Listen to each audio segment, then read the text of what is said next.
the settlers is not going to be an issue. The blocks, these big cities of settlers that are attached to Israel at the base. We already agreed back at Oslo that this is this is going to be the 67 border. So they're going to be. No, I'm not saying Oslo. I'm saying we agreed on the 67 borders. That still stands. We're not going back to the 48th, right? We agreed on the 67 borders, give or take. And these, there's no way. No, these blocks are in that 67 border. So just you're not getting rid of very many settlers, and I think they will go back to Israel. I think America will pay to have housing built in Israel for them. I just, and that just leaves the Palestinians in the West Bank, and now you can't really, there's no security threat. You could have like a border wall. You could have your checkpoints there, but it just leaves the West Bank open. And what's going to happen once the West Bank is open like that? We don't need a state.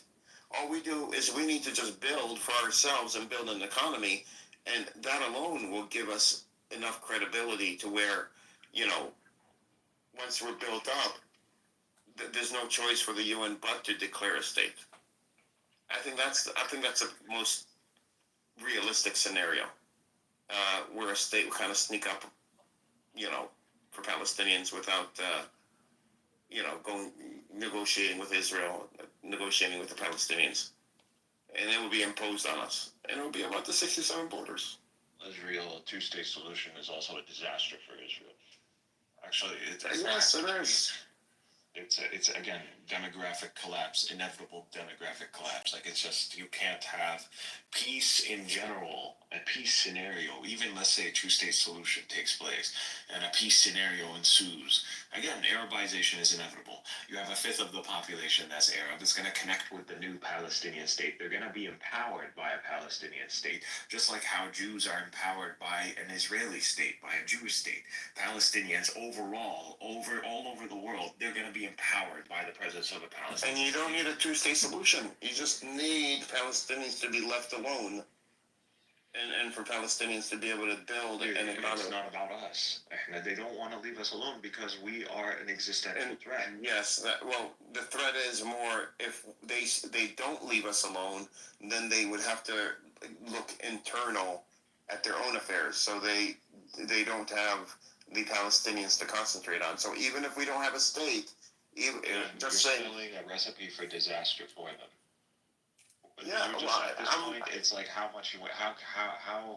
far can you delay this? Delay the inevitable. Do you see Israel? No, forget two states. Forget two states.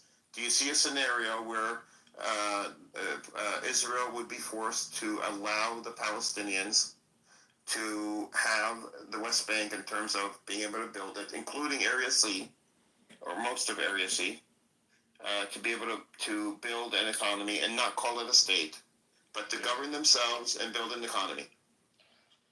No. You don't see them allowing prosperity even in the Palestinian territories. Because it would be a threat. Territories. It would be a threat to them. Yep. There will still remain the population growth. But you're saying population. I think it's more of a threat because if without the active occupation, with all these resources going to that, then where are all these resources going to go?